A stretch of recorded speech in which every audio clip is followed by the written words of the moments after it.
Good morning, everyone. This is your 1-minute warning.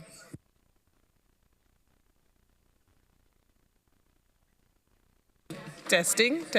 All right.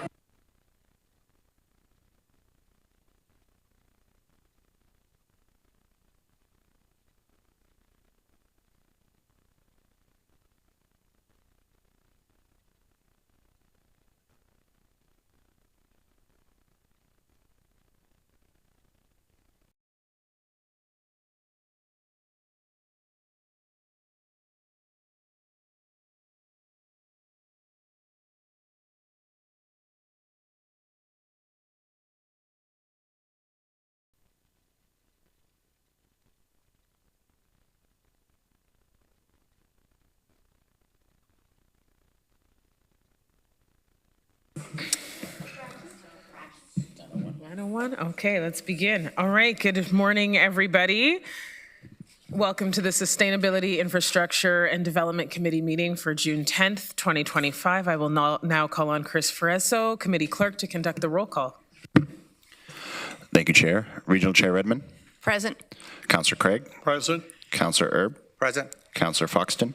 Present. Councillor Harris. Present. Councillor Hunick. Present. Go Chair Oilers. Chair James. Present. Councillor Liggett. Councillor McCabe. Councillor Novak. Councillor Rodriguez. Present. Councillor Salonen. Councillor Shantz. Present. Councillor Verbanovich. Present. Councillor Wolf. Present. Thank you, Chair. Excellent. I would like to acknowledge that the land in which we gather today is the traditional territory of the Haudenosaunee, the Anishinaabe, and the Chinanton peoples. We recognize the enduring presence of Indigenous peoples and First Nations on this land as we gather and honor their historic and ongoing contributions to the community. I will now ask if there are any declarations of pecuniary interest. Seeing none, are there any presentations? There are no presentations. There are no delegations. We'll be moving on to the consent agenda. Please note that item 6.1.1 has been taken from the agenda and will be addressed at a later date. I do have Councillor Hunick.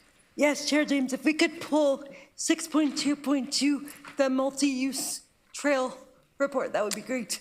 Perfect. Are there any other items to be removed? No, I will need a mover and a seconder for the consent agenda. Councillor McCabe, Councillor Nowak, you will be prompted in e-scribe.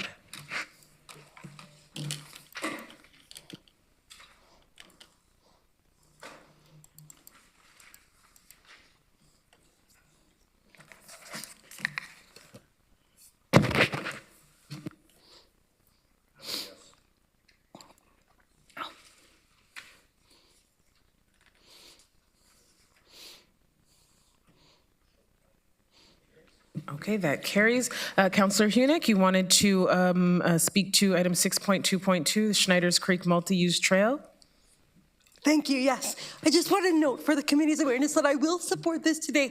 However, the Grand River Accessibility Advisory Committee reluctantly accepted it. As noted in the report, the lack of rest spaces to sit is an issue, as well as the width of the trail itself. For somebody using a power chair and a service dog, it's not actually wide enough to stay to one side. And this has become a problem with a number of multi-use trails. And so I'm wondering if staff could bring a report back in terms of what we could do. I think removal of the median line might be the solution, but I'm not sure. And I'm wondering if staff could report on that. Okay, Jennifer, Commissioner Rose. Through the chair to Councillor Hunick, thank you for your comments about the width of the trail and the lack of resting spaces. This is a conceptual design report, so as we get into detailed design, we can certainly look at that. With respect to the report, happy to bring that back. I just would like to also say that the area municipalities have a lot of the trails within the region of Waterloo, so this will only affect the regional trail widths. Thank you, Commissioners. I think this is good for all the city mayors and city councilors to also be aware of this. Thank you. Thank you. Councillor Shantz. Thank you. A couple of questions for staff, just about choosing to take an alternate path for the trail instead of staying along the roads. What kind of, I guess, decision tree, how do you decide what to do? And is the region paying for that path, or is that a Kitchener trail? Through the chair to Councillor Shantz, the reason we have the trail going through the park was two reasons. One, the width of the sidewalk on the opposite side of where the ion tracks were was not wide enough for a multi-use trail, and we also had the opportunity to connect the Trans-Canada Trail by putting a trail through that park and that area. Sorry, your second question? In terms of cost, is the region, is that a trail that already exists that you're using? And is it a Kitchener trail, or is that something that the region is paying to put in? If you just give me a second, I'm going to look at the report and see if that information's in there. If it's not, I'm happy to bring that back to council.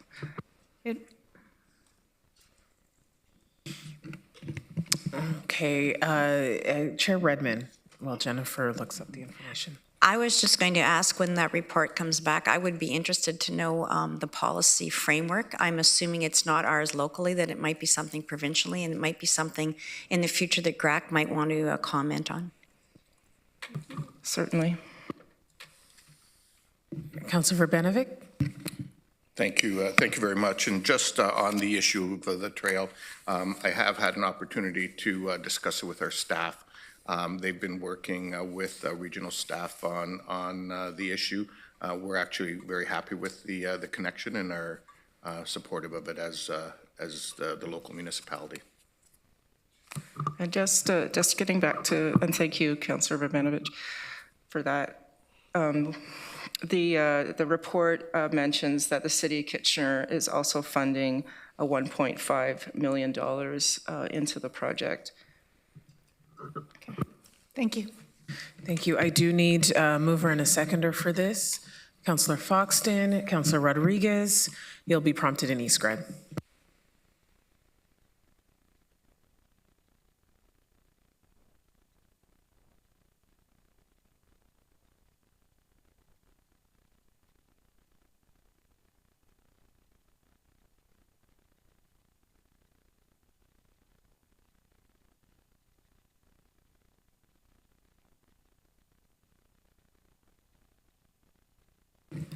Councillor Liggett, are you in favor? Okay. Okay, that carries. Thank you. We are now moving on to the regular agenda. Item 7.1, that is the GRT ridership update for Q1. There is a recommendation on the floor. I would like to call on Acting Commissioner Doug Spooner to introduce this report to committee. Thank you, Chair James. Council, a few pieces of good news in this report to start. GRT's on-time performance improved by 3%, up to 76% from the same time last year. Obviously, this is a critical piece for our customers, the reliability of service, and we believe that this continuing improvement is due to the support that the team has received from Council. Example, the last time we were together, we had approved some queue jump lanes. So, improvements like that really help improve reliability. Next, on the Mobility Plus side, undelivered trips are at 1.5%, so that's down from 4.8% of Q1 last year. More than 47,000 trips were delivered on Mobility Plus this quarter, which is up 20% over last year. Into some not so good news. GRT's on-time performance for ION trains was 1% lower. Collisions continue to be the largest cause of delay in service. We did a campaign last year related to rail safety. We'll have to take a look at something like that again. And we also have a workshop upcoming with our municipal partners as well as Keolis, the service provider, to work through snow and weather events. And system ridership overall is down 16.5% over the same period in 2024. So this is a result of changes in student ridership, which has been impacted by federal immigration policies and reduced post-secondary enrollment, along with some campus closures. Council, my team and I are proud of our work. I think you know this every day, every customer, but we're not happy with this news. We want more ridership, but we know where this change has come from. I remind my team as part of this discussion that our job is to be 1 million ready, and that we, all of us here around the horseshoe, are responsible for the ready part and not for the 1 million part. Those decisions are made by individuals who choose to move and live in this region because I think it's great like we do, but it's pretty complex. And so as with all businesses, when our revenue drops, we adjust to ensure that our commitment to the community remains the same. Reliable, easy, efficient transit for our customers, at the same time, one that is respectful of the investment made by you, Council, on behalf of our community. So what? So you should note, Council, that the business plan that was presented to you was scalable, because it is.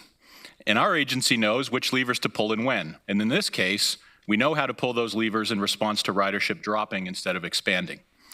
So while disappointing, we know what to do, and we're proposing a number of improvements and in-year adjustments to respond to the drop in ridership. This response, as always, is data-driven, and it involves a service plan that will seek savings of $1.37 million annualized. But it is a change from what you had approved in the last year's plan and budget cycle, and so that is what we are seeking your approval on. I want to walk you quickly through those service adjustments.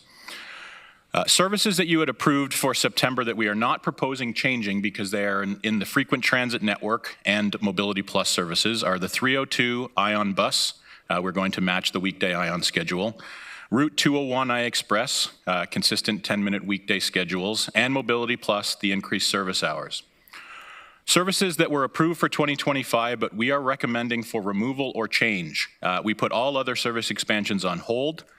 We had added some extra trips on routes 201, 19, and 61 to address student crowding issues. We don't need those anymore. We had introduced a shuttle service, the 110, to Conestoga College. There are alternatives for that for students to use. The 51 and the 10 both run that route, as well as school specials, which were a legacy that were left over after the 2023 Cambridge network redesign. We're recommending those for removal. We've also got some operational changes to our operator schedules on Route 206. That's an efficiency play for interlining of buses. Same thing on our e-bus pilot. Running those dedicated on Route 7 means that we can't swap them out and put them on other routes while they circulate, so we're proposing we do that. And finally, on the revenue side, and with some encouragement from our delegations, to introduce quickly the day pass and the group pass option on GRT Pay, which is our pay app. And with that, Council, this report, which normally does only one thing, provide information, is actually seeking that you direct staff to implement the in-year adjustments to achieve those operational savings described in this report. And I'm welcoming of any questions or comments. And reminder, we'll move to the GRT business plan right after this. Thank you. There are a couple. Councillor Hunick. Thank you, Chair James. Commissioner Spooner, can you speak to the 16% drop? Is that characteristic of similar municipalities? Do we have? Can you speak to reasons for that, et cetera? And then my second question, can you speak to the impact of removing the school specials, and if there is a way that the school board could work with GRT to get those back if and when needed? Through you, Chair. Thank you, Councillor. So a bit inconsistent with other municipalities, and what we believe happened is as we were coming out of the pandemic when work from home was increasing or had increased, we also at the same time had an influx of international students. And so we actually masked some of the effects of the post-pandemic recovery by having that student population grow so quickly. So I would say we are now aligned with other like municipalities who experienced some ridership loss due to the pandemic and work from home and have just recovered slower than us. So I would say consistent in that way, but inconsistent in that we do have a large riding student population, and so we didn't see those effects earlier. On school specials, so again, providing a mass transit system, we're focused on getting the most number of people riding. The two school specials, the 51 and the 58, see an average of 8 riders in the morning and 21 in the afternoon. And so we're just not seeing the numbers. There are alternatives for travel. The 8 students that ride today would see a travel time increase of 17 to 34 minutes, depending on where they live. But some are also eligible for bus eligibility. And so we've got some work to do between now and September to make sure that those students have reasonable travel to school. Thank you. Thank you. Thank you. Councillor Rodriguez. Yeah, thank you, Chair. So, Commissioner Smear, you picked up on the on-time performance piece and the work we're doing to improve that. Still feel like 76% is not as ideal as maybe we want it, and I don't know how that compares to other comparable agencies. But what would you say, other than some of the transit priority work that is being undertaken, what would be one of our number one factors in impacting that performance? Through you, Chair, great question. So to do a comparable on-time performance with like agencies is not possible, and the reason is we are hitting 76% within 3 minutes of planned arrival. Most agencies are using 5 minutes. We could run those numbers again at 5 minutes. We haven't done it because I'd like to stay on trying to get the 76 improved. Number one factor in that, volume of road users is the answer. As we see increasing levels of traffic, we're constantly trying to make improvements, making our stops more efficient, making all intersections move quickly. It really is a big piece if you think about what people need when they ride transit. Got to start work at 8:30. Bus needs to get there when they need it to get there, right? And people don't leave massive gaps, and we're not asking them to. So it is a critical factor. We're constantly monitoring it. We can watch it over time move and change on different corridors as the volume of traffic on those corridors increases. Thank you. And just a quick follow-up also on it really jumped out at me that there was such a significant savings on the 206 with the operational changes that you're bringing in. I know your team has done that in the past with other routes and to great yield. Is that something that we're looking at doing on other, on an annual basis on other routes? Because I think it was like $700,000 for no change in material service to customers. That's huge. So I wonder if you could comment on that. Yeah, through you, Chair. Councillor, I had shared last time as part of the intro to the GRT business plan a bit of the work we do on efficiency, and actually the prior year, by doing that optimization, we had saved, versus not doing it, about $7 million. And so this is an exercise we do ongoing. We do that with operators, we do that with buses and opportunities to switch them off and interline. We're constantly doing that. So we change service 5 times a year. We do that exercise every time. Great, thank you. Thank you. Councillor Craig. Oh, thank you, Madam Chair. Just a couple of quick questions. First of all, I just want to confirm that the business case for the LRT for Cambridge is in November. Am I correct about that? Because we're getting a lot of inquiries in Cambridge about when this is all coming down and perhaps what are the expectations. Through your chair, thank you, Councillor. Yes, and so we too are getting inquiries and levels of interest. And so, Councillor, what we've decided is we will come and kick off that process in August with a presentation. We'll walk back through the options, a bit of the history of how we got here and what we will do for public engagement for the next 4 months from August through to November. And then we've got opportunities, again, if there's additional information sought by Council in September and October, heading towards the November decision, in which we will choose the option to pursue. So in August, if I understand this, then all the options will be on the table for discussion? Okay, that needs to be clarified. I'm glad you've done it. The GO train issue to Guelph, the city of Cambridge, where are we? What are your expectations for timelines or anything else to inform the public? Through you, Chair. So, as you know, Councillor, we, along with our partners in Cambridge, Guelph, Aramosa, and Wellington County, have advanced letters of support from each council to the province. We're awaiting a response on that. And at that time, I'll seek two things. One of them is thoughts on them assuming the preliminary design business case for the rail from Cambridge to Guelph. And the second one is a discussion about GO bus service in the interim. So it's advancing. I've got an update on our tracker, I think, for Q3 of this year, which is when I'm anticipating a response. So a response, what, in August again? Is that what you're saying? Q3 at this point, I don't know when we'll get a response, but my hope is that we get one this fall, yes. Okay, thank you, sir. Thank you. Just a reminder, we are talking about the Grand River Transit ridership update report. Councillor Wolf, I have you next to speak. Through you, Madam Chair. The two bus routes for the schools, are those both in Cambridge? Through you, Chair, yes. That is the only place we have school specials remaining. Okay. And I think the fact that that would change someone's time to get someplace by 30 minutes, especially a high school student, I think is significant.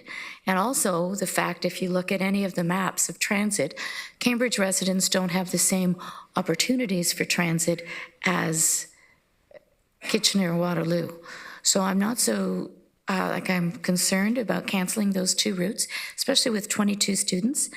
And what cost savings are we talking for this?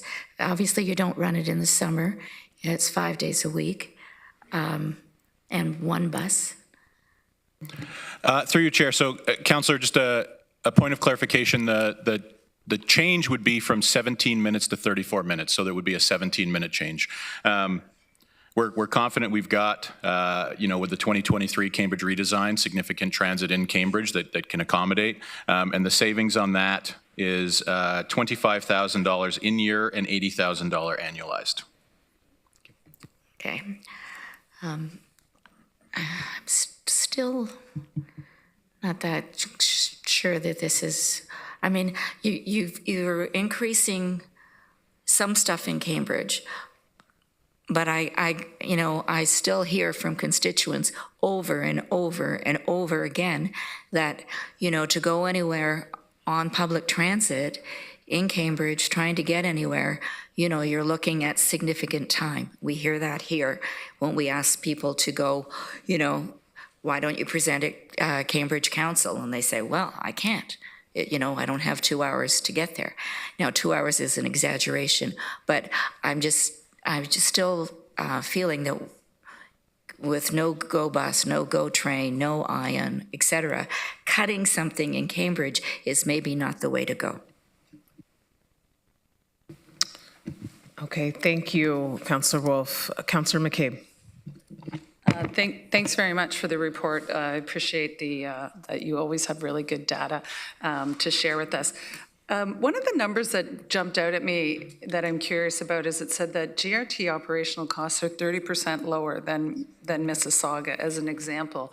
And so I'm just curious about what it is about the system or how you're running it that allows you to have such greater efficiency. Through you, Chair. Phone a friend on that one. Yeah.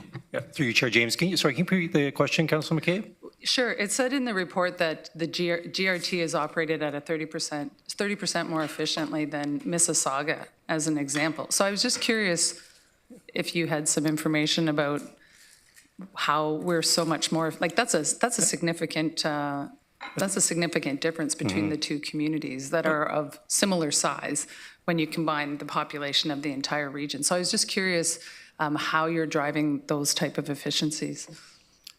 Through you, Chair James, I think some of the efficiencies certainly come through how we schedule the service and the geography of the region. So, as Commissioner Spooner mentioned, 5 times a year we do our schedules. In Waterloo, we do a lot of interlining between routes to make sure we're efficiently using the vehicle and the operator to the max, the best capacity throughout the day. So that's probably the main driving factor. Specifically, we compare often to our, many comparators, Mississauga, Hamilton, London, We compare favorably in many areas in terms of how we schedule the work. So, a big part of this cost savings we achieve, year over year, the efficiencies we try and produce comes from how we schedule the work. I can't say that's the entire picture in terms of how we compare to Mississauga directly, but that would be a big part of it, I think. Okay. No, it's a great, sorry, did you have something to add, Commissioner Spooner? Through you, Chair, I actually can't find the reference, Councillor, I don't have it. I don't have the page number reference, but I can go back and look for it. I would just be concerned about suggesting that our partners in Mississauga are not running things efficiently. I think they run a great system, as I think we do. Where we may have got to is the discussion around cost recovery. Our cost recovery tends a little bit higher than our partner agencies. We're up closer to 40%. Most function around 30%. I would say that's part geography. While we run most of our service in the urban core, some of our partners run into broader areas. And I think that the second one is we've just, as I've shared with this council, we've got a very effective shop. We've got a very effective operations center, and we're just really good at that deployment and redeployment. And so there are some really good things happening at GRT, but I wouldn't say at the expense of Mississauga Transit. They do a great job. Sure. Yeah, I haven't ridden anything in Mississauga, but no, I just thought that's a really good. I can look up the reference if you want, but I just thought it's important to highlight how efficient the service is and how well it is doing despite the bit of a drop that we've had in the ridership. So thank you very much for sharing that. Thank you. Councillor Rodriguez. Yeah, thanks, Chair. Staff, wondering if you could just comment actually on how many hours or new service hours are being added to the Route 302 Ion bus through this proposed changes, which, as we know, connects from Fairway down into Cambridge. Through you, Chair, I don't have that number in front of me. Neil, I don't know if you have that number in front of you. I know where it is. I could get it shortly. Through Chair James, it's the total number of hours we're adding to the 302 Ion bus. Yes. It's really, you can see on page 2 of the report, Councillor, that we're going to match the 301 Ion schedule for a consistent headway. So the 10-minute frequency on the Ion LRT, we'd match that with 302 Ion bus. So when you get off the train at Fairview Mall, at Fairway Park, you can connect at the same time to a 302 Ion bus. Great. Straight connection. Really good. Perfect, thank you. Thank you. Councillor Liggett. Thank you. Looking through this, I'm wondering, I've gone to visit a lot of companies in our city in the last 6 months, and I'm hearing that the bus stops have been relocated from where they normally are, and it's causing hardship for them. So how do we get those bus stops back? Where do I direct these people? How do I collect that information for you? And what's the deadlines? Through you, Chair. Great question. Thank you. So yes, we did, through the course of this year, eliminate a number of bus stops. And as you can appreciate, as we're talking about the efficiency of the system, that is one of the places we can go. If we have stops that are not well utilized, if we remove that stop, we move a lot quicker along the corridor. And it helps us put amenities at the stops that are well used, shelters, benches, et cetera. But it is an impact, and we've heard that. So I think the answer to that question, Councillor, is if you've got stops with specific concern, you can share them with me. I'll share them with the team, and we'll have that discussion about, reminder that, a bus running through our network is about $2 a minute. And so every minute matters for us. And so that is the move to try and increase that efficiency. But if we've not got it right, we'll have another look. Thank you. Commissioner Spooner, Councillor Liggett just prompted a question I have. I just want to ask, in terms of communication around some of these changes, thinking about with Conestoga College, the shuttle route, can you speak to how that information is getting out, especially as well with the routes 201, 19, and 61 that were added? What type of communication measures will be provided to the public in terms of awareness for the reduction of service? Yeah, great question. Thank you. Through you, Chair. So as we change service 5 times a year, we're pretty good at communicating those changes out. And so the team starts a number of weeks out. They use all of our social channels. We'll do press releases, obviously, and then reports like this get picked up as well. So we've got a bit of pre-service. But we've got the communications channels with our customers pretty well sorted out. If there are changes on their individual route, we actually post signs on the bus stops and on those locations. So look, there are folks who will miss that message, but we do our best efforts to get everybody well informed. Okay, thank you. Just conscious of now may not be on top of mind, but come September when things do start to pick up. Councillor Hunick, and then just a reminder, I will need a mover and a seconder for this. Chair James, I'm a little lost. Are we on to the second report already? We are still on the GRT ridership update. Okay, perfect. in regard to the specials, which Councillor Wolf is concerned about, I am also, have there been discussions with the school board about a potential cost-sharing arrangement or something like that to keep the buses running? Through you, Chair, great question. So on the school special specifically, there is not. We ended school specials a number of years ago. These were the only two left. They were left until we completed the Cambridge redesign, which we have, and we just haven't removed them. In terms of discussions with the school board, we'll have an update later in the fall related to some ongoing discussions. I don't have anything to share at this point until we do, but our team's been doing some really great work together, and thank you to the school boards for participating along with us too. Councillor Hunick, are you prepared to move this? Indeed. Okay. You're not in the queue. Councillor Lig. Okay, so Councillor Liggett and then Councillor McCabe, I have you as seconding that. Okay, Councillor Liggett, go ahead. Do we have posters that can be given to companies that can go onto their bulletin boards in their lunchrooms or whatever where they can connect? Do we have that I can hand out? Yeah, through you, Chair, I can do you one better, Councillor Liggett. We've got a TravelWise program that does business engagement with businesses. Businesses participate in that program actually get a 15% discount on fares for their employees. Okay. So let's have a follow-up discussion about that. If there are interested businesses, we're interested. All right, thank you. Okay, seeing no further hands up or people in the queue, I have Councillor Hunick, you've moved it. Councillor McCabe, you've seconded this. You'll be prompted in e-scribe.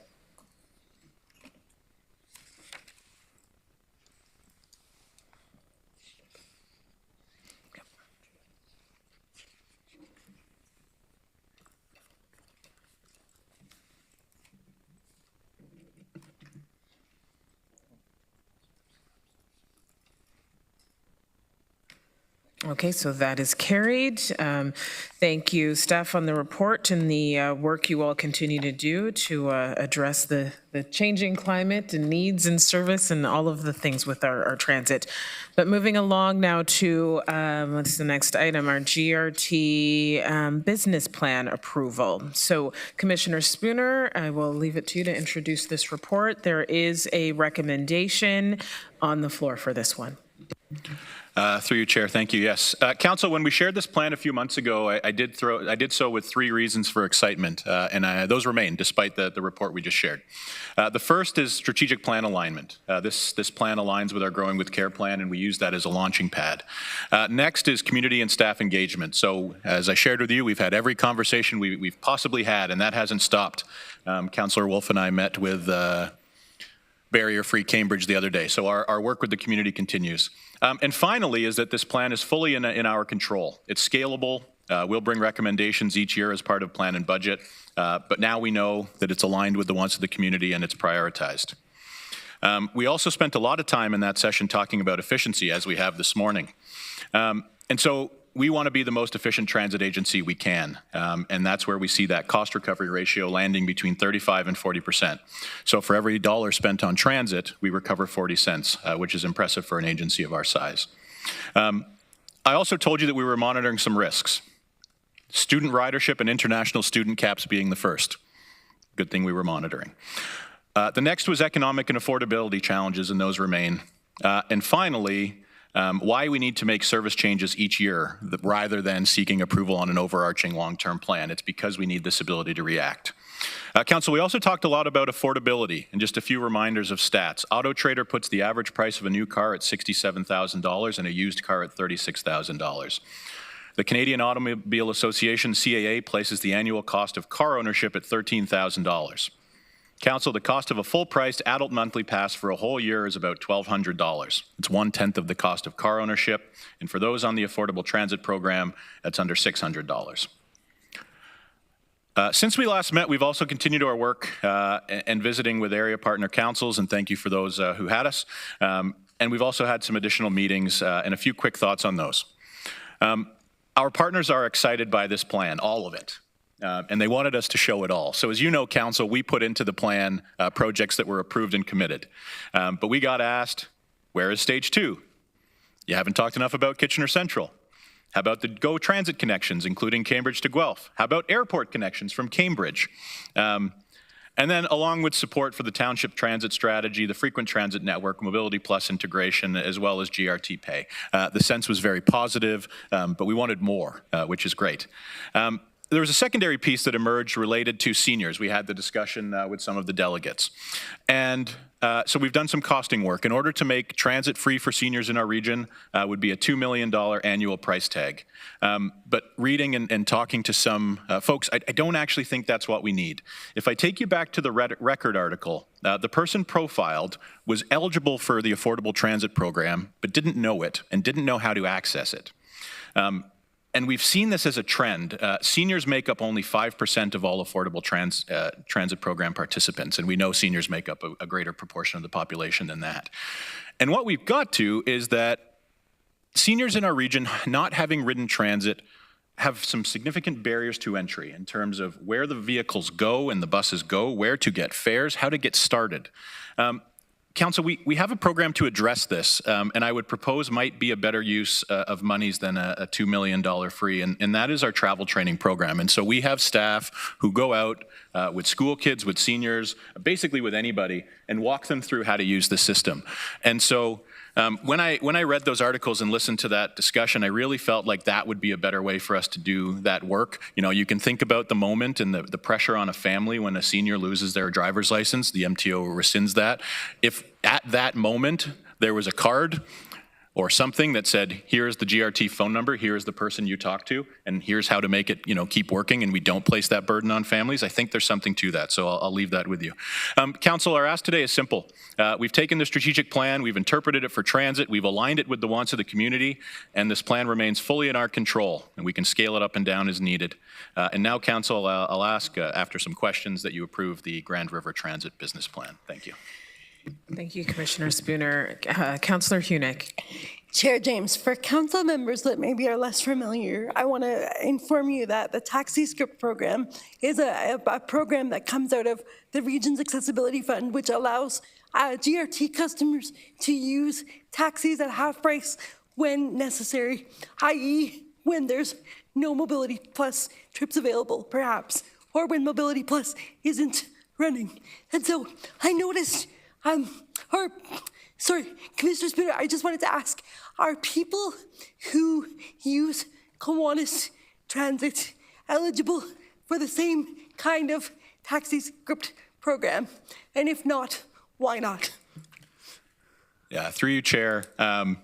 Welcoming our partners from Kiwanis Transit in the room today and thank them for their work together on the business plan. Councillor, I think one of the things as we work to expand transit into the townships, knowing that we have Kiwanis providing great mobility services already, are some of those alignment opportunities. So the idea that somebody calls one phone number and can book travel, the idea that a Mobility Plus user in the cities could travel to St. Jacobs, and that all of the fare products are consistent across the region, which they are not today. So Taxi Script is not available today with Kiwanis. It's something we can work on as we do our further integration and expand their coverage. For council's awareness again, I think Taxi Scripts would be even more valuable in the townships because the availability of transit is less and the distances are greater. And so I would hope that we would look at that as part of the business plan as well. My second question is with regard to the fare validators noted as going into taxi vehicles for the purposes of Mobility Plus customers. From my work on the Taxi and Licensing Committee, I know that taxi brokers are less than thrilled about collecting GRT fares from customers. It can lead to contentious conversations, of which I've been a part of many, and others as well. And so I'm just wondering, is that characteristic of most specialized transit programs, or is there another way we could be doing this where GRT collects fares on the back end? Through Chair, Neil Malcolm, Director of Transit Services, please. Through you, Chair, thank you for the question. Yeah, certainly there's a number of ways that different agencies collect fares on Mobility Plus. But we need to have a one system, one fare, should be fare parity across all forms of transportation within our transit system, which we have. But the collection of fares on Mobility Plus has been a challenge since we introduced the EasyGo fare card. So we continue to look at a number of opportunities to make that happen. One would be through putting fare validators on all the contracted services that provide the rides, including taxi companies. That's a pretty big endeavor in terms of several hundred taxi company cabs that deliver the service on our behalf. So we have not currently outfitted all the cabs with those readers. The other option would be to look at a fare prepayment system. Peel Region, for example, uses fare prepayment where you add money to your account in advance, and then when you book a trip, that cost is deducted from your ride once the trip is taken. So there's a number of options, really working towards being a consistent use of the EasyGo fare system. So that's the one we're really moving towards. A big piece of that will be a number of key projects in Mobility Plus over the next year, the transformation of the software, the modernization of our scheduling and operating system that we're looking to go out to the market within the next couple of weeks to implement that. Council, remember, plan to move towards modernize our Mobility Plus software over the next 12 to 18 months. So that'll be a big piece. You'll get that in place, move towards a consistent fare payment system for all platforms, including Mobility Plus. So we're working towards that for sure, but there are options that we've been evaluating. So just a very quick follow-up, if I may, Chair James. I know my time is almost up. But are we still looking into the best options, or have the fare validators in the taxi been decided as the best option?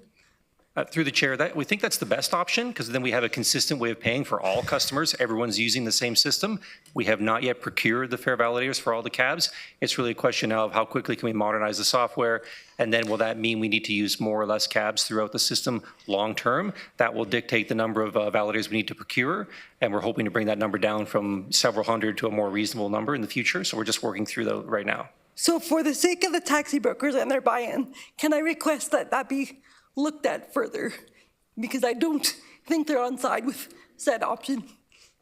Through the chair, we continue to have quarterly meetings with all the taxi operators, which have been really productive, I think, in terms of meeting with them, talking about issues and working towards solutions together. So I think that will continue, and certainly if there's concerns raised through that channel, we sit down with the cab operators and review that, of course. Okay, thank you. Thank you. Councillor Wolf. Through you, Madam Chair. I'd like to thank you, Doug, for this business plan and for our meeting last week. I thought it was very productive, and I like the way you really listen to, our constituents and barrier-free and try to make the adjustments we can.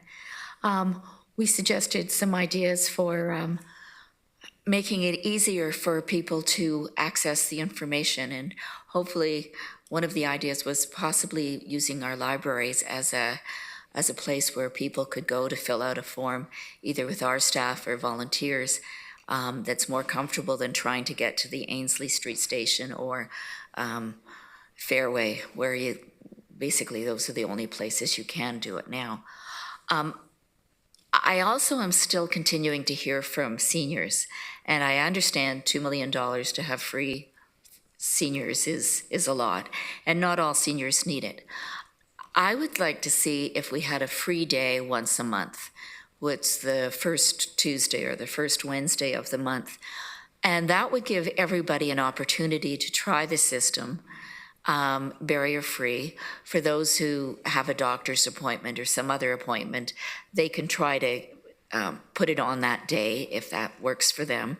And I just think that it would, nothing beats the actual experience rather than just reading instructions. And I know even when council or some of council was in Calgary last year, and in downtown Calgary, their LRT was free on that. And after going to a restaurant, we thought, oh, we'll just jump on because we knew it was free. We didn't have to worry about, do we need a card? How much is it, et cetera. The fact that it was free meant that, oh, let's just go. And I think that having one day a month for seniors, as even a pilot project, would be, encourage people to take transit on other days. And also for those who are in real need and who don't necessarily need a pass, to travel every day, this would give them an opportunity. And my other point, I'm looking at the map for the overnight network, which has a lot of routes up here and one lonely route going to the Ainslie Street station. Nothing in Hespeler, nothing in South, East Galt, West Galt, etc. We're just, I would like to see, if possible, a little bit more in Cambridge in terms of the overnight network. So, but again, thank you for all you do and your enthusiasm for transportation. Thank you, Councillor Wolf. Councillor McCabe. Thank you very much. Just to follow on a little bit from Councillor Wolf, I'm just recalling that Brian Paul from Show was here about a month ago and was just also explaining some of the challenges that some low-income seniors have with accessing the affordable transit because we used to have a reduced seniors fare. And so I think we just need to be really mindful of how we're helping those seniors, because not every senior needs it, but the ones who do, like making sure that it's really accessible for them to get. So thank you, Councillor Wolf, for raising that. A couple of things. I really like what's in the plan. I mean, I think it's really important that that it's really clearly laid out, that it says that the targets for future ridership that are in the plan are not dependent on student population. I think that's really important. I like that it's that you really looked at industrial areas and employment areas, and excuse me, and that it said that there is. Let me just. There's approximately 400,000 people and 200,000 jobs are accessible within 800 meters of the frequent transit network, the ION, and the Highway Express routes. That's a lot of people. It's a lot of jobs that are accessible through this improved and transit system that you're mapping out over the next 10 years. So I think that that's really, really important for us to focus on and to think about. And I appreciate your opening comments about affordability. That's we hear from it every day from people who we're in a housing crisis, we're in an affordability crisis because of a lot of issues, but particularly from some of the nonsense coming out of the U.S. administration. And so continuing to think about what we can do as a council to directly impact people's affordability, I think is really important, especially for people who are sometimes commuting to jobs that are, they're maybe in the lower income bracket, and I like that in this frequent transit network proposal that you have here that staff have really looked at that. So I appreciate that. And the other, so I'm prepared to move it, Chair, for one thing. But the question that I do have is that we know that it also said that 31% of our community carbon emissions come from transportation. And so I'm wondering if you have a sense, or maybe you could share with council at some point about, the cost of adding new roads to alleviate what some people perceive as congestion in some areas, and make it easier to drive. Like, what does that cost us versus what investing in transit would cost us? Through you, Chair, and thank you, Councillor, for the question. I don't have those numbers in front. We've actually added it onto the tracking lists for my teams to build it out, because it would be across the transportation team working with the transit team. It's a bit of a coordinated approach. I appreciate we had done that math in relation to Stage 1 LRT, and so we know how to do it. We're doing it again now in terms of this plan. I think I struggle in discussions with our sustainability team because GRT, as the corporation of the region of Waterloo, is the largest polluter. And at the same time, as a community initiative, GRT is likely one of the greatest emissions reducers. 40 people on a bus versus 40 cars. You could figure that out pretty quickly. And so I'm happy to do that work. We'll take a look at it and see, as we get more people on transit or using alternative modes, what does that do to the need for road expansions, road widening, planning, et cetera. Happy to do that work. Okay, thank you. And I think if I could ask, in future reports that we have that cost comparison really evident for us, because I think, we know we're facing a really challenging budget last year, the year before that, to this year, next year, in the next few years. And I think, really looking at those cost benefit analysis and having that sort of directly in front of us so we can do that comparison, and anyone reading the reports can do that comparison quite easily, so that we make sure that we're really investing in what is actually going to be really beneficial for people across our community from across a number of factors. So thank you very much. Thank you. Councillor Shantz. Thank you. I would add one of those variables, just to tag on to what Dorothy just said, is people's time. Yeah. So for me to take transit here, for example, I can drive here much quicker, and so there is a value on people's time. I'm as concerned about the planet as anyone, but that is also a factor when people are considering it.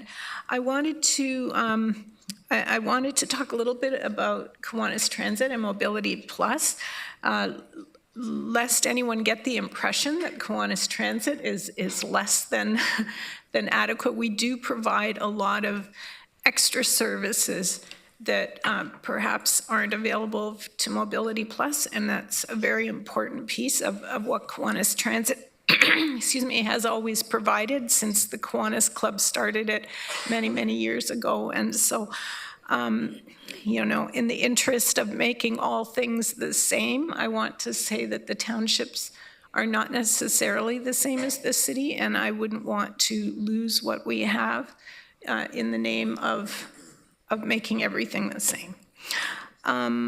There's a couple of things in there I also want to point out. The cross-boundary trips, I don't believe are a problem for Kiwanis Transit. I think we've managed those fairly well. So please don't, please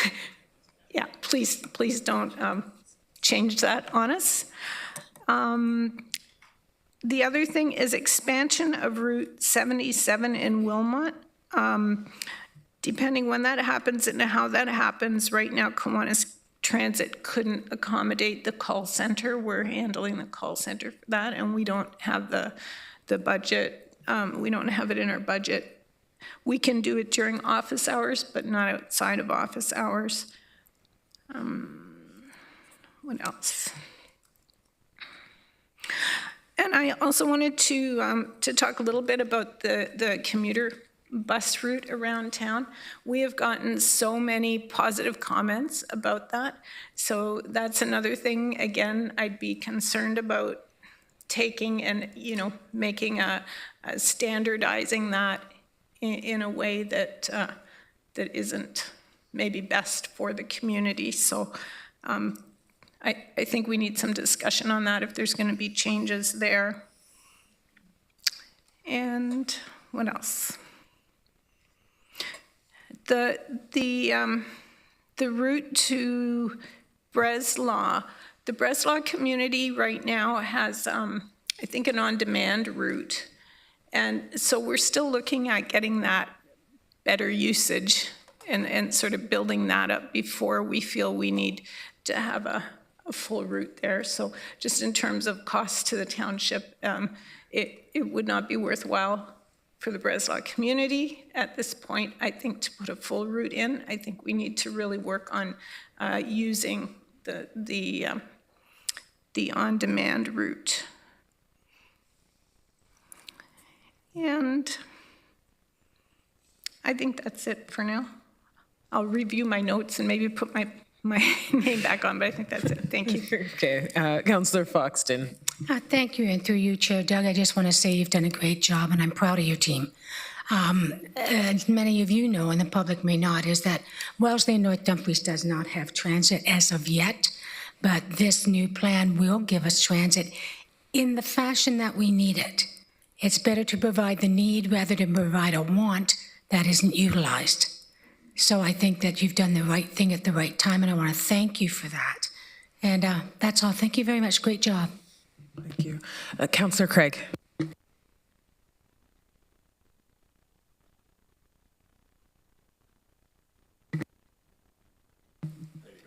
Somebody did something. Oh, okay. Anyways, so we look at Kitchener, Waterloo, and Cambridge all pay one uniform fare. With the new routes that are being proposed for the townships, how does that work? Would they pay the same fare crossing boundaries, or less of a fare? Through your chair, so this is one of the most exciting parts of the plan, and Councillor Sean said that the cross-boundary piece we have to figure out is actually how do we get Councillor Hunick to St. Jacobs, not how do we get Kiwanis into the cities. Yeah. We'll figure out how to get it. Councillor Craig, this is the exciting part, is that somebody could be in urban air, get on a vehicle, pay their $3 fare, and travel anywhere in the network. And so, this is the exciting part when we talk about transit across the entire region, is that you do that at a single fare, I guess provided you're within the 2-hour transfer window. So you've got 120 minutes to make it wherever you're going. Okay, just to follow up on that, there is an inequity in terms of services offered, especially in the urban areas. As an example, Cambridge doesn't have an LRT, but is paying for that. Would it not be more appropriate to see fare zones as opposed to one uniform fare across in order to deal with the inequities that are basically there in the system right now? Through you, Chair, fares, I'm struggling to equate the fare paid by a customer in a zone. Councillor Craig, could you ask that again for me, please? Well, let's look at the urban area, the urban transit area. Yep. So if you look across the three cities, there is an inequity in terms of the service provided, as an example, LRT, which we don't have in Cambridge, and the amount of money that's been paid into the LRT by citizens in Cambridge since 2011. I'm just asking, should there not be a more appropriate way of looking at a decrease in the Cambridge area for fares because we don't have the same service? Through you, Chair, I've never seen something like that implemented, where you look at the vehicle and the service provision and adjust fares based on that. I've worked in systems where we had both rail and bus and consistent fares across those. Happy to take a look. I don't know what we would find in there. Looking at zones. Yeah. There are municipalities Absolutely. that have zones. Would it not be more appropriate to look at zones in the urban area, considering the inequity in terms of certain services? So the zone usage that I have seen, Councillor, is largely to do with the distance traveled. It wasn't looking to correct. This is the challenge I'm having. I'm not sure what I would be correcting for, but happy to have a look. All right. Okay, we'll leave it at that. You and I will have a discussion. Thank you. Councillor Urbanovic. Well, thanks very much, and thank you to staff for bringing the report back. And as I said previously at council, thank you for coming to our local councils as well. As Mr. Spooner knows, it was something that was well received by our council, both the report overall, but certainly some feedback about a few issues such as removing routes from inner city neighborhoods. That is generally not well received because it impacts how people make housing choices and so on, and then all of a sudden when that changes, it creates hardship, and probably doesn't serve us well in the long run in terms of building a well-used, sustainable network, and obviously connections to the airport as well as to further down to Cambridge, but other areas of the region were some of the things that did come up. I do want to just ask one question and then make a comment on the older adult senior strategy. On the youth piece, I note the report indicates that we want to move to free transit for children 12 and under, as long as they're riding with a fare-paying customer. And we talk about high school programs, sort of having some discussion. Do we do anything with any of the high school age students now? Or all of them are just eligible for the the student pass for purchasing. Through your chair, thank you, Councillor, and enjoyed my time at Kitchener Council as well. We do not have a current high school program. So when we talk about revenue diversification, what we're talking about is seeking a UPass type program for both employers and for high school students. And so that's the work underway. We do not have anything in place yet.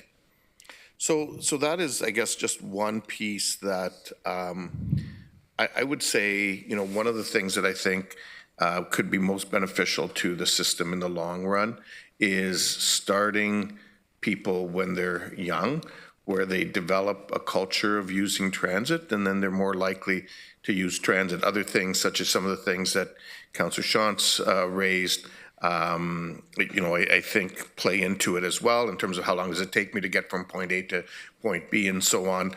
But certainly, developing those habits are more likely to get people to think twice about buying a car or buying a second car, depending on which stage of life they're in. And so I think anything we can do to move towards that, or even looking at it as something where we may want to take, some limited financial hits now because it's a way of growing revenue in the long run.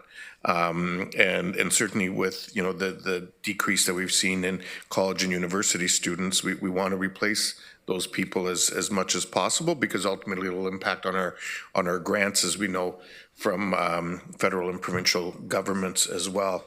On the older adult piece, I just want to say that I agree with you that education is important, particularly because we're looking to educate around a change in habits. But I do think that and when this comes forward again, I will be looking for some options that will see some component of free for older adults. Whether it's 1 day a month or 2 days a month or whatever. I just think it's something that we need to do, and when we pilot it, I think that will also give us some indication in terms of what the demand is and how maybe we need to evolve it in the longer term. Thanks. Thank you. Councillor Erb. Thank you, Chair James, and I wholeheartedly support this report and thank staff for bringing it forward. And what I really appreciate is the enthusiasm of staff towards transit and the report. And I think it becomes contagious not only for council members, for the community. So I think that's an important element. Thank you for that.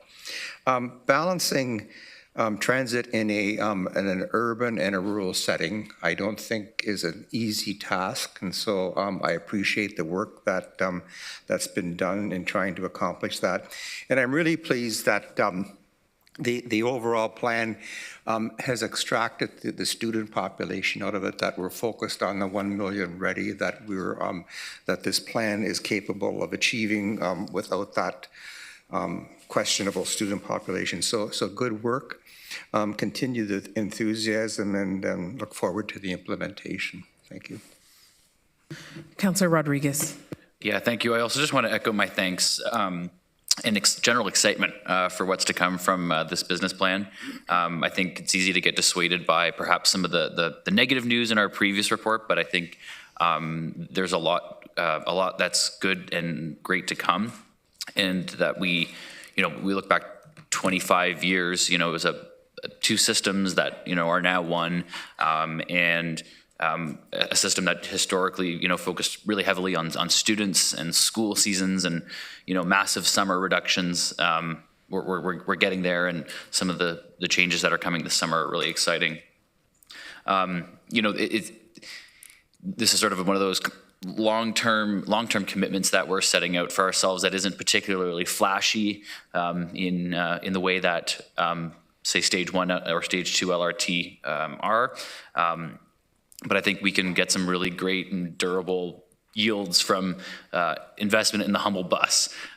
We've seen some great success in cities all over the world who've leaned into the bus as the great equalizer of people getting around, and great success in drumming up ridership, connecting communities, both urban and rural. And I just want to say, let's keep leaning into it. It's a lot good ahead. Thanks. Councillor Shantz? Thank you. I was remiss in not thanking Commissioner Spooner for coming to our council because he had to sit through a public planning meeting that had very many people speaking, so he got a good look at life in the township. So thank you for that.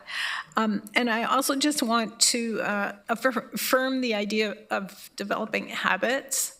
I grew up in Kitchener. I rode the trolley. You throw your dime in and it goes clink, clink, clink, clink. And, you know, then I moved out to the township and there was no, I was, yes, I was. But I also wanted to pick up on something else that Dorothy said, and that is access to jobs and flexibility, and just again emphasize the need for some creativity in the townships in terms of access to jobs and timing. We don't necessarily need a bus that runs regularly to certain places, but there are shifts and so on at some of our bigger employers. So I know that you're aware of that. I just wanted to say that out loud. So thank you very much for the report. Thank you. Chair Redmond? Thank you, Chair James. I just wanted to make an observation that I think one of the reasons why having both of these reports back to back reminds us that there will be a budget discussion. We're already in them, and there are going to be some hard decisions had to be made. And as much as we'd love to expand this amazing service, and Doug, I would thank you and your team as well for being reflective listeners, really demonstrating that you're hearing what people are saying. We can't be all things to all people, so the fact that the business case tells us we can't expand the way we wanted to is probably a portent of other decisions we're going to have to make during the budget. So thank you very much for keeping us very realistic in our expectations, and the community as well. Thank you. Councillor Hunick. Thank you, Chair James, and thank you, Chair Redmond, for segue to the budget. I was going there. Commissioner Spooner, in 2025 budget, council designated $5,000 for agency parity for the ATP program. I'm just wondering if you have any data as yet in terms of how well that program is going and what could be or could not be tweaked to make it better. Through you, Chair. Thank you, Councillor. Councillor, you'll recall this was a pilot program that we approved.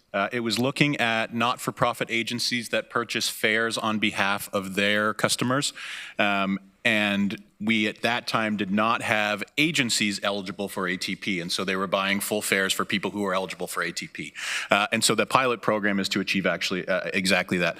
Councillor, I checked in yesterday with the team. I do not have a report back yet. I'm happy to add it to the tracking log for this fall and to come back and talk to you about which agencies have received discounts, how well it's been received, and how we've done in distributing those discounts. Absolutely, yeah. Councillor Erb. Sorry to belabor the point. I was going to mention this earlier, just a bit of a history lesson. Wellesley did have transit service at one time. It was called the PUC. The buses were sort of yellow and green. It would leave Wellesley every morning at 7 o'clock with a load of basically women who worked at the Forsyth factory on Duke Street in Kitchener, and it would return about 5:30 or 6 o'clock, and it ran for years. The bus driver was Howard Deering, as I remember, and it would leave on Saturdays at 11 o'clock in the morning and drop people off at the corner of King and Herb in Waterloo. I was one of the regular users, would go to visit my grandparents when I was about 13 or 14 years old, and it would bring you back into the village of Wellesley about 6 o'clock in the evening. So, Joe, you did have transit in Wellesley. It was the PUC, and that happened one time. That's great. Okay. Thank you, Councillor Erb. I want to also thank staff for all of your work with this, and you've been listening and doing lots of investigation to what the community needs, future needs, and current needs are. as well as, you know, even with the public input and having residents come, I've been having a lot of conversations and people are excited about this. We will scale it as we can, recognizing the budgetary requirements. But I think as we prepare for 1 million, whether people like it or not, 1 million's coming at some point in time, and we have to be ready for that. And transportation and how we move around is critical in providing options. So thank you to the work. I'm especially happy to see the rural township strategy in there as well. I think that is key. I remember taking transit and I couldn't get to Cambridge, and I'm not that old, but I'm not that young.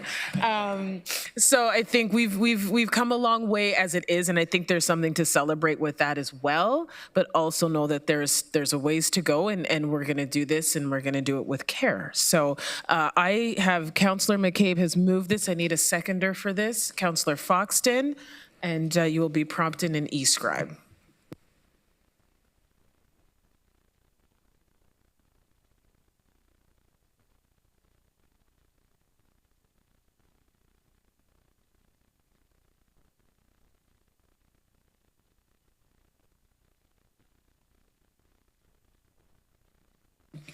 Excellent, that carries. We will now move on to item 7. Where are we here? It's the asset management. 7.2.1. That is the 2025 asset management plan. I will call upon Commissioner Jennifer Rose to introduce the report to committee. Thank you, Chair James. We're really excited to be here today to present the asset management plan to Council. This is the culmination of 5 years' work, spanning across all departments at the region. It is an infrastructure report card, which is required through regulation to be completed by the end of this month to ensure the region is poised and ready to apply to federal and provincial infrastructure grants. Katie Johnson, Director of Strategic Initiatives and Asset Management, will provide a presentation of the finding and next steps, and accompanied by the Director of Finance, Nicole Neal.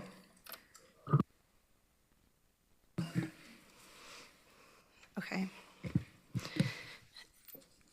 Asset management is the coordinated activity of an organization to realize value from its assets. It is an integrated set of processes and best practices that minimize the life cycle cost of owning, operating, and maintaining assets at an acceptable level of risk while continuously delivering established levels of service. The Asset Management Planning Regulation requires all municipalities to prepare an asset management plan for their core municipal infrastructure assets. The region is required to have this asset management plan endorsed by the CAO and approved by Council by July 1st of this year. Failing to reach this milestone could impact the region's ability to apply for infrastructure funding from government. Before we jump into the AMP, I would like to acknowledge and recognize the significant effort and work that went into developing this plan. As a multi-year, cross-functional, integrated project, the Asset Management Plan is a strategic tool that will guide how the region assesses or will continue to manage infrastructure assets for years to come. A big thank you to all of the divisions, departments, and contributors who work together to deliver this asset management plan, some of who have joined us this morning in council chambers. So thank you. Next slide, please. The asset management plan gives the region a point-in-time understanding of its portfolio of infrastructure assets, the condition that the assets are in, the levels of service to be provided by these assets, the life cycle activity that is required to maintain the assets, and what that activity will cost. It also highlights steps to improve the asset management plan going forward. The plan is a critical strategic tool for the region, and while it's easy to jump to considering next steps or what we can do with the information we have before us, we'll speak a little bit to that later in the presentation, it's important to focus on the key findings of the AMP. Sections of the AMP are based on the region's data alone, while sections are forecasts based on asset management modeling. Data inputs utilized in the AMP have different schedules for updating. So data utilized in supporting this AMP was the data available at the time it was required as part of the project timeline. Next slide, please. The assets that the region relies on to support service delivery to the community are summarized in the State of Local Infrastructure component of the AMP. In summary, the replacement value of the region's assets is $11.3 billion. The average asset condition is good/fair. 84% of the region's assets are in a state of good repair, meaning in fair or better condition, and 1.8 billion of the region's assets are nearing end of life, meaning they're in poor or very poor condition. Next slide, please. When comparing the current state of the local infrastructure to the state of the local infrastructure in 2020, when the last AMP was completed, key changes include the replacement value of the region's infrastructure assets has increased by $4 billion. The main factor driving this increase is inflation. Asset portfolio growth and consolidation of our data are small contributing factors as well. Also, the average asset condition has declined from an average of a good condition. Our state of good repair has also declined from 90% to 84%, and we have an increase in assets nearing end of life from $0.7 billion to $1.8 billion. In 2020, our AMP identified an infrastructure funding gap of $74 million per year, and we can see the impact of this gap over the last 5 years as we see an increase of assets approaching end-of-life condition. Next slide, please. Levels of service underpin the AMP because they define the outcomes that residents experience through infrastructure assets. They are the standards set for the performance, quality, and efficiency of assets. Levels of service have a direct link to the capital plan and budget. Levels that are committed to influence the funding required to meet and maintain them to avoid disruption to delivery of service. This past April, Council endorsed levels of service, helping to convert strategic goals into operational standards for the asset management plan. Next slide, please. Through modeling, the asset management plan forecasts and summarizes projected asset growth and upgrade needs based on the region's long-term strategic planning. Growth and upgrade investments are projected to total $2.84 billion over the next 10 years. This is reflected as an average annual amount by the black line in the graph on the screen there. Based on the region's master plans, projected growth through master plans, the green bars in the graph show the modeled annual funding required to support this growth and upgrade over the same time period. Based on the growth and upgrade, the value of the region's asset portfolio is estimated to increase from $11.3 billion this year to approximately $14.2 billion by the year 2034. I'd like to note that the region has yet to update its strategies and planning forecasts to accommodate the impacts of the provincial planning statement in 2024. Next slide, please. Renewal is major rehabilitation and replacement work that does not increase an asset's design capacity or function, but improves its reliability of meeting desired levels of service. The primary performance measures for reliability are asset physical condition and associated risk. Based on asset condition and risk information, 3 renewal scenarios are considered and analyzed over the next 10 years. This is required by the asset management regulation, and the purpose of this model is to identify an infrastructure funding gap. The vertical blue bars are a model representation of the available capital budget for renewal. The black line is the average of the blue bars over the 10-year time frame. In scenario 1, represented by the green line, renewal activities are undertaken so that current performance is maintained over the next 10 years. In scenario 2, represented by the black line, renewal activities are undertaken so that the associated costs are equal to the anticipated funding over the next 10 years. And in scenario 3, represented by the red dotted line, all renewal activities are undertaken over the next 10 years at the optimal time to minimize total cost of ownership, including clearing any backlog of renewal activity on assets that have already reached end of life. The difference between the optimal scenario, the red line, and the maintain current performance scenario, the green line, and the available renewal funds, which is the black line, represents our infrastructure funding gap. Next slide, please. The key takeaway from the model that we just went through is the identification of a funding gap. So if we look at the optimal renewal In an optimal renewal strategy, all activities are undertaken over the next 10 years at the optimal time to minimize total cost of asset ownership, including clearing any backlog of renewal activities on assets that have already reached end of life. This analysis and projection shows an infrastructure funding gap of $82.8 million per year over the next 10 years. If we look at the maintain current performance strategy, renewal activities are undertaken such that the current performance is maintained over the next 10 years. And this analysis and projection shows an infrastructure funding gap of $46.6 million over the next 10 years. In 2020, an infrastructure gap of $74 million was identified. In 2025, the asset portfolio has grown while the infrastructure has let me start that again. In 2020, an infrastructure funding gap of $74 million was identified when the asset portfolio was valued at $7.4 billion.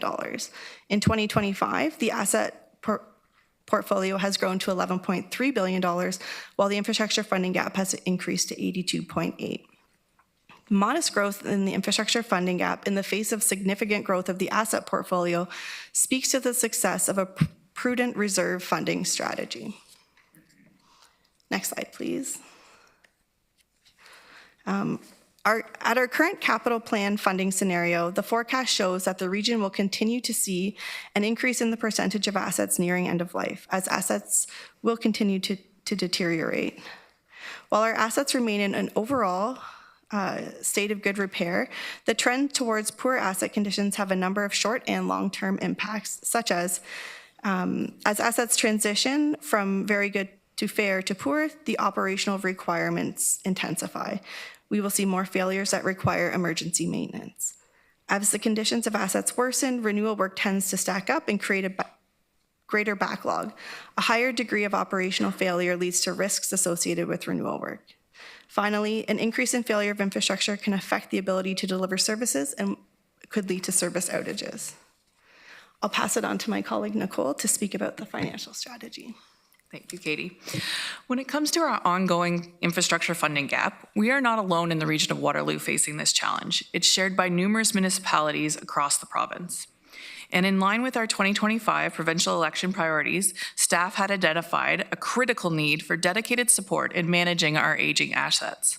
Additionally, there is a significant focus in the region on building housing-enabled infrastructure, which remains paramount to our community's growth and sustainability. In response to this challenge, the region has been adhering to the Renewal Capital Funding Policy, which Katie referenced, which was approved in 2018 and has been implemented since the 2019 budget. This policy has been instrumental in directing operating funds into capital reserves, helping us work towards ensuring we do not need debt sources for renewal capital work. We have not yet achieved that goal, but this policy is helping us get there. Looking ahead, I am pleased to inform Council that a reserve fund status report is scheduled to be presented in the fall of 2025. This report will provide a comprehensive overview of our current financial standing and guide our future funding strategies. Our approach to future capital planning will be robust and inclusive, incorporating input from this new capital prioritization framework. This framework will also help us prioritize our renewal in our capital budget and is set to be approved by Council either later this year or early next year. This prioritization will help align all these priorities, renewal versus growth versus all the different departments in the region. Furthermore, staff have charted a strategic path forward to develop an infrastructure funding strategy. This initiative will leverage insights from this asset management plan, our reserve status report, and the 2026 capital plan. It will also integrate the findings from the capital planning prioritization work and the development charge background study, which is essential for understanding how much growth funding we have available. We anticipate that pulling all of those things together and presenting this updated infrastructure funding strategy will come to Council in 2026. That will allow us to make fully informed future forward decisions. And with that, I'll pass it back to Katie. Thanks, Nicole. Finally, this AMP complies with the asset management planning regulation for municipal municipal infrastructure. The regulation requires that an annual update be brought to council, so we will complete that on a go-forward basis. The asset management plan and the asset management program are continuously improving and maturing. As part of our corporate asset management policy update in 2023, a maturity assessment of the region's asset management processes and practices was completed. We continue to work towards implementing the recommendations from that assessment, and we also continue to work towards improving our knowledge and refine estimates in areas of asset replacement and asset condition. Finally, we will look to explore opportunities to expand the program to include assets that have not been included in the program to date. Further updates to our policy in the fall of 2023 included the addition of promoting diversity, inclusion, and equity for communities facing exclusion and further collaboration with Indigenous nations. Finally, work is underway to make the delivery of the capital program more efficient. This includes bundling projects with area municipalities where possible to save on construction costs, the development of a centralized project management office to support improved project governance by providing structures and standards, and the development of the capital plan steering committee, working to improve the development and implementation of the capital plan and budget from a holistic perspective for the corporation. In closing, building and maintaining infrastructure is a challenge for all municipalities. The asset management plan gives the region clear data on how we are doing at this moment in time and has helped us set a path forward to develop a strategy to address the infrastructure funding gap. Thank you. Thank you. I do have a few questions. Councillor Shantz? Thank you. Thank you for the report. The asset management plans that all of the municipalities are doing are really important to have a good plan to go forward. And I understand it's a bit of a living document that for all of us, right, we still have a lot of work to do on it. A question that I have, and I'm not looking for an answer necessarily right now, but as we get into budget, at least at a high level, will this plan be available by some kind of category in terms of what kind of asset we're looking at and how it might fit into the bigger picture as opposed to just an overall, this is a great overall picture for us? Through you, Chair. As part of budget, we are looking at, capturing certain categories like, is this renewal work or growth work? Is it mandatory? What's the timing required? So we will definitely package something up to help you break that down. We'll also have a breakdown by department. So we'll be able to identify, is this a water project, a transportation project, that sort of details will definitely be available. Councillor Liggett. Thank you, Madam Chair. That's basically where I was going to go. We had a complete workshop at the City of Cambridge on a over 300-page document for our asset management plan. So I'm wondering where ours is and where the public can log into it and check it, and we can as well, and when that will be available. Through the chair, our full asset management plan will be posted on the region's website before July 1st of 2025, and we will update our website content for that timeline as well. Thank you, Councillor Rodriguez. Yeah, thank you for the report, and through you, Chair, could you maybe provide a bit of context on how our state of good repair has gone from that 90% in 2020 to 84% today? Is that decisions at budget time?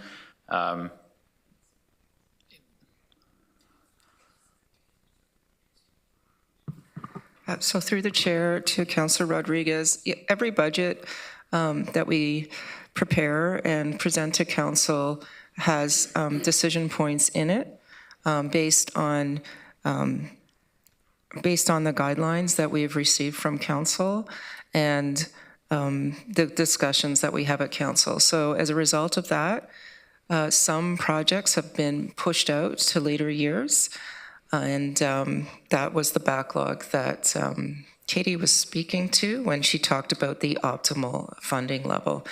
And that happens every year.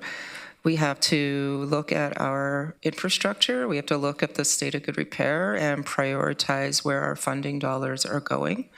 So, You will see from time to time that there will be emergency work that we need to do, but that is not an unusual situation for municipalities. So the short answer, it comes down to our budgets and it comes down to our the decisions that are made here. So that's fine. Would you be able to comment on some of the ways, or maybe the key way that we can help close that gap? In my head, it's perhaps being a bit more judicious with our expansions that are not bringing in user fees. So we know some of our expansions, there's a commensurate growth. If we expand transit, we can potentially grow our, fare collection, for example. But if we're expanding another service, it's a pure sunk cost for us as a region. Would you say that's a fair characterization, and or have another opinion on that? I can speak from an asset perspective. So when we look at the capital budget, we really have to look at our regulatory requirements. And of course, the first that comes to mind for me is water and wastewater, because that's in my area. But even with waste management and the landfill, transportation has minimum maintenance standards. We also look at paramedics and the levels of service that council has approved for those. So really it's regulatory, council-approved levels of service, state of good repair, growth. We really try to collaborate with area municipalities so we can combine construction projects to keep down costs. So it's quite a complex set of variables. I haven't named them all that goes into developing the capital plan from an asset perspective. And I will turn it over to Wayne from a financial perspective. Yeah, through the chair. So we mentioned how we're working on a more robust prioritization framework going forward. And so those type of things will be incorporated into that sophistication. So, trying to get that trade-off of growth versus maintaining existing. And then things like you said is a great point of thinking about, what's the business case on this? Is this a better value going this way or that way? Those type of things we're working towards incorporating. It has been done in the past. We're trying to amp that up a little bit more and reflect the council's priorities within that. So it's, this year we're incorporating that philosophy. I think as we progress into the next budget years, you'll see we'll start to introduce more of that prioritization sophistication in the capital budget. And, that's also reflective in the capital asset funding strategy that we have, where we've been trying to move more towards a pay-as-you-go, not use debt for renewal. And we do have that incorporated in the current budget model going forward, that we're continuing to invest in reserves for this. Thanks. And one final question, or actually comment, just if I may. I know that certainly our projects would get more expensive every year, whether it's inflation or the amount of things we need to fit in the right of way, and all those things are all part of it. But I just wanted to, in a world where words matter and treading out of the culture war territory is important. I just wanted to note there was something on page 42. There was something about the popularity of green infrastructure. This is an imperative. We know that the costs of inaction are greater. The next bullet then goes and says how important it is to make sure our infrastructure is ready for bigger storms. So I just wanted to call that out, that, yes, it's more expensive. Yes, there's greater costs, but there's also the cost of inaction. And I think, this council knows it, staff know it, and it's important that the community understands that we're not just doing it because it's popular or fun. There's an imperative there. Thank you. Thank you, Councillor McCabe. Thank you very much through you, Chair, and thanks staff for the report. Just a couple of questions. I guess I'll pick up on Councillor Rodriguez's point about green infrastructure and mitigation and adaptation, because as to my comments previously around transit and versus road infrastructure, we do really need to think about the cost benefit analysis and what's going to protect our infrastructure and what's going to serve our community and where we can, it may cost more now, but save us millions and millions later. So part of what I'm wondering is in the prioritization piece that you just talked about, where the carbon budget piece fits in that, where we can actually determine does this make sense? In terms of mitigation and adaptation and long-term benefits versus the short term. And then I'll let you answer that, and then I have just a couple other questions. Thanks. Through the chair to Councillor McCabe, I'm glad you brought that up. We have been working really closely with the team in Rod's area on the carbon budget and how we can incorporate it into the prioritization framework that we're going to bring to council for approval either at the end of this year or early next year. So we do understand, and I'm grateful, Councillor Rodriguez, that you picked out the word popularity. Certainly that's not why we're doing this. We're doing it to save the planet. And now I've just lost my train of thought, but I just wanted you to know that even now, when we're doing our capital projects, whether it's in water, wastewater, wherever, buildings, we're looking at green, how we can keep green infrastructure, how we can keep our carbon emissions low or get to that net zero. We're very committed to that. And as you may recall, I believe it was last council cycle, we brought to you the electric water heaters as a small example of what we're doing moving forward, but there was a cost to that. And we wanted to be transparent with that as well. Go ahead. And I'll just pick up on that. And you made a good point about the business case. So we've been talking with the teams about, there's the financial business case, but it's also that value around carbon reduction business case. So in these types of projects, we want to incorporate that too and look at, where's really good value for reducing emissions and incorporate that in the business case as well. Thank you. I'm glad to hear that. And so just on the prioritization framework, I can appreciate that it takes a lot of work, and it sounds like you're trying to change a bit of some of the systems and processes, and that's fair enough. And but I'm just we're coming up to the 2026 budgeting process, so I just worry that kind of similar to I think where Councillor Shantz was talking about we're going to be needing to make some decisions for the 2026 budget, and then this prioritization framework sounds like it's going to come a couple of months maybe after we finalize that budget. So is there a way to accelerate that or somehow work to ensure that they're a little more merged or meshed?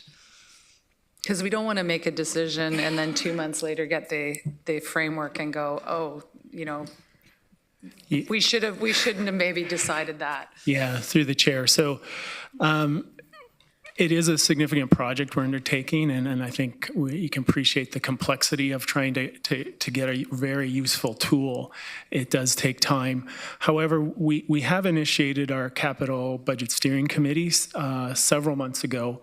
We've been talking about these concepts and where these priorities would be. And as you've seen with what we presented as our plan for capital budgeting for 2026, we're developing funding envelopes, so looking more in terms of affordability to bring the capital budget to where we feel it is reasonable going forward. And within that, then, we're asking the areas to think through that prioritization. So we're going to do it more as a group intuitively, understanding as we get more data from the project how that will influence it. So I'm hoping that this will align quite well, but we're trying to, as best we can at this point, to incorporate it. Okay, thank you. I appreciate it. It sounds a little bit like building the plane while flying it as well. But obviously, the more data and information we can have for the budget process, obviously, will help us make better decisions. And just my last question is around the development charges piece, because we don't know what all the changes are going to be for those yet. So how are you modeling or trying to account for what may be changing federally and provincially with respect to you know, the state of our assets now and the state of going forward. Yeah, through the chair. So we mentioned we will be presenting in the fall a development charge sustainability report to council. So we are reviewing that now and examining the recent changes that were passed through Bill 17. Some of these, the details are still being worked on. So as we start to understand some of the specific details around what are the specific definitions, we'll be able to incorporate that in report and see that impact. And there's definitely, from what we're seeing, there's going to be some significant impacts. So it'll be, reviewing funding, reviewing growth. We know we need to continue to grow. It may require trade-offs and could have pressure on our financing as well. Mm-hmm. Yeah, we'll have to keep that tabulator going of how much we're spending that are things that typically were provincial or federally funded versus the region, because we know that's continues to have a huge, I think we're at about 220 million a year right now, and it sounds like it's going to grow. I guess just the last thing I'll say is that I think clearly what these asset management reports show is that, I mean, this sort of myth of growth pays for growth, like it clearly doesn't, right? And I think we need to be really mindful of that as we continue to go forward. Thank you. Councillor Foxton. Thank you, and through you, Chair. So as I understand it, an asset management plan is essential because it's what you create your 10-year capital forecast on. And the urgency of the projects are put on your first and second and third years or so on. And your reserves and your development charges, etc., are what set up the cost factor for each of those, as well as the tax increase. So this is just a small part of the formula, but it is the basis for the formula for the 10-year capital forecast. I don't want people to think, oh, we have this, and this shortage, and we have to do this right away.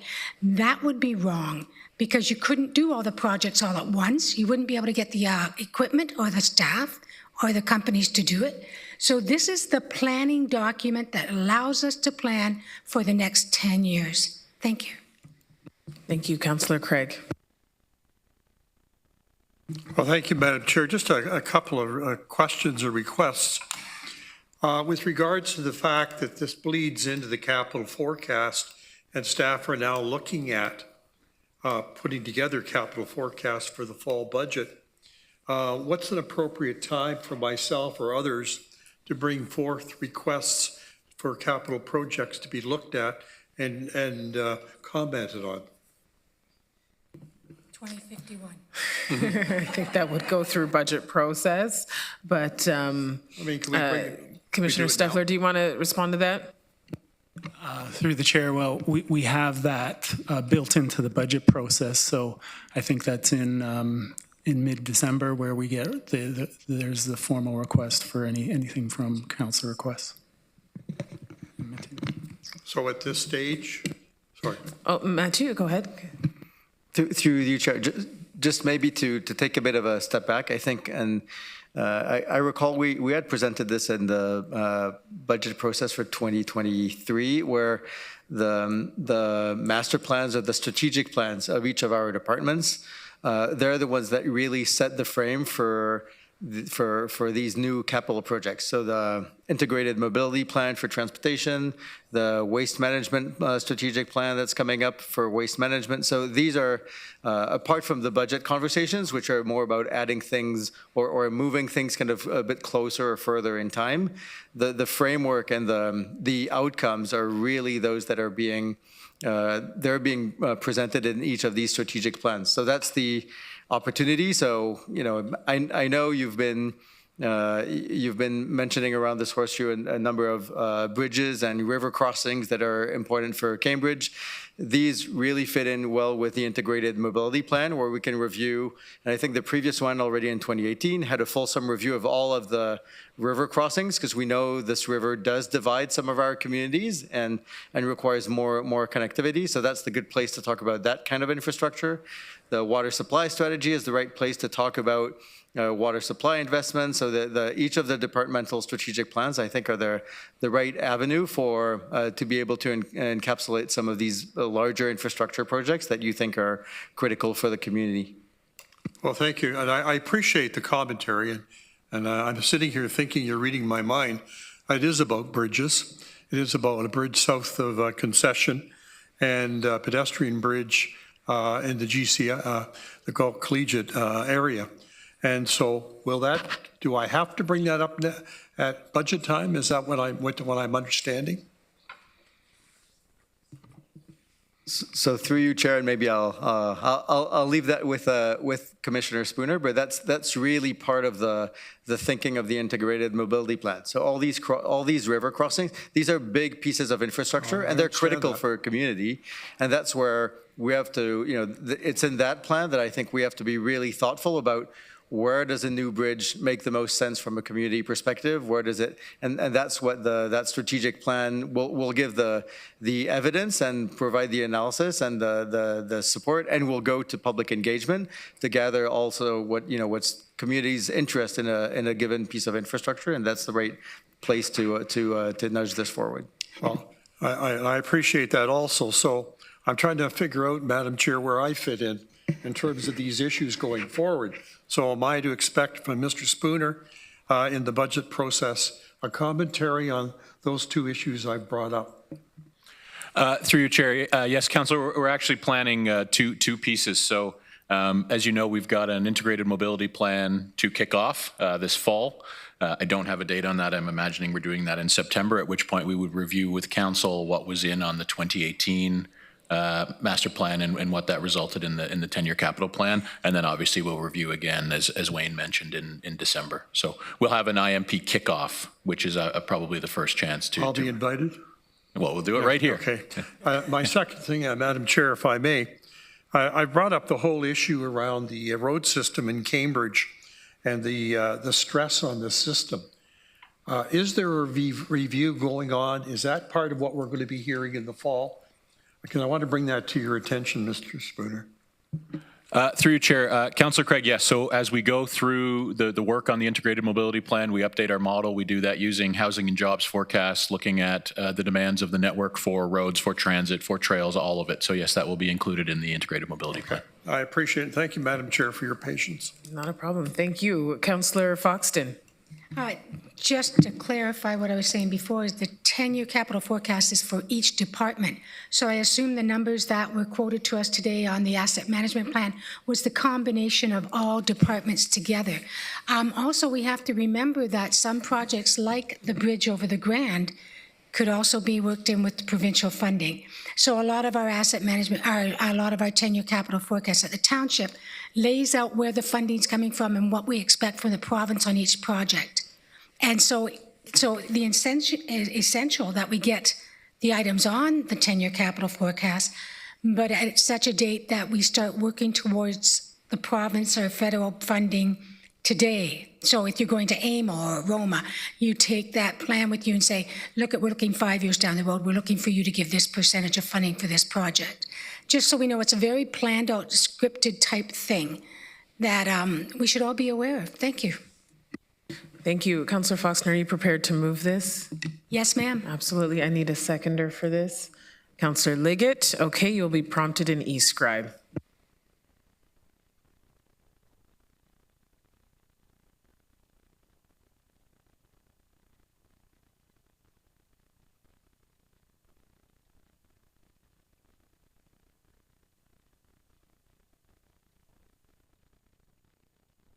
So that carries. We have, moving on to item number 8 will be correspondence. There's the council committee tracking list, the information from Barrier Free Cambridge and from Emily Tulich. Moving on to other business. Is there any other business to discuss? Seeing none. Our next meeting for Sustainability, Infrastructure and Development will be August 12th, 2025. I do now need to entertain a motion to go into closed. So I need a mover, Councillor Wolf, Councillor Harris, to go into closed. You'll be prompted in eScribe. And the closed session is for the purpose of receiving information about an identifiable individual, receiving information regarding employee negotiations and related union matters, receiving advice to the subject of solicitor-client privilege relating to ongoing litigation, receiving advice that is subject to solicitor-client privilege related to proposed acquisition of lands in the city of Cambridge, receiving information related to a plan to be applied to negotiations carried on by the municipality, and finally, receiving information related to a request from the provincial government supplied in confidence. And the number 6, the last one was just added, so it may not be in your documents. Okay, is the vote prompted? Yes, stay on. Okay, that is carried. I do need you to stick around for a second. I need a motion to adjourn, so I need a mover for that. Councillor Foxton, Councillor Liggett will second it. So you need to vote in eScribe one more time, and then we're headed downstairs.